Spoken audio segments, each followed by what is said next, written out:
California of the 1840s was very different from today. There were no large cities, no major industries. In fact, back then, California wasn't even a state. The area was home to several thriving communities of American Indians, large families of Californios or Spanish-speaking ranchers, and a few adventurous settlers from Europe and the United States. But after gold was discovered in January of 1848 at Sutter's Mill near Sacramento, all of this began to change. That discovery set off the California Gold Rush. But it wasn't necessarily gold that brought people to California. It was opportunity. Local merchants, both men and women, were some of the first to take advantage of the opportunities the gold rush provided. They did this by selling mining equipment and supplies to the people who flooded into the area, hoping to strike it rich. Some of the largest camps turned into mining villages known as boom towns. They were called boom towns because they sprang up quickly and often disappeared just as fast. Some boom towns did become permanent communities with newspapers, schools, restaurants, hotels, and theaters. One of the largest was San Francisco. San Francisco became the entryway for shiploads of miners and supplies that arrived daily from the Pacific. And miners needed supplies badly. Although there was plenty of money in California, there seemed to be too little of everything else. Agriculture became big business. Alfalfa hay, used to feed livestock, was one of the main crops. Farmers also grew wheat, grapes, and citrus fruit. California also began producing goods in large quantities. Soon it was not only able to meet the needs of its own people, but it was able to sell food and supplies to other parts of the country and the world.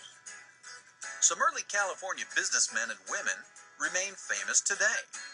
One example, Levi Strauss, who sold a product many couldn't be without: sturdy denim pants which were reinforced with metal rivets.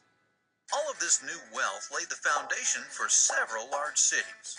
In addition to San Francisco, Sacramento quickly became the gateway to California's northern mines. Further south, Stockton grew quickly as a main city center near the southern mines. By 1852, 200,000 people had made their way to California.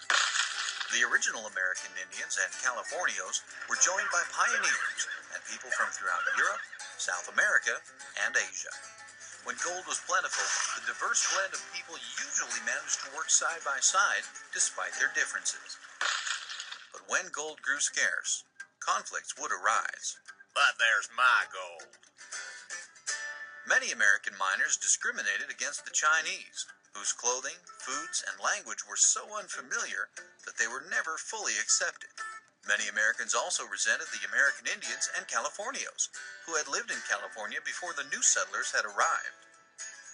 The gold rush had several effects on California and the United States. It brought people westward who blazed new trails, settled new communities, and populated boom towns. Enough people, in fact, that California became a state in 1850. It made California an agricultural power, and a state in which imports and exports are an important part of the economy. And it provided a source of wealth that helped build industry and strengthen cities throughout the United States. But not everyone benefited from the gold rush. The gold rush hurt the Californios, Mexicans, and American Indians who had long lived on the land. And many of the Asians, Europeans, and South Americans who had come to California with dreams of making a new life for themselves found little more than hard work and discrimination. Yet, through it all, California has continued to thrive. From the first golden glimmers near Sutter's Mill to the golden shores that border today's bustling cities, this state is still a land of big dreams and even bigger opportunities.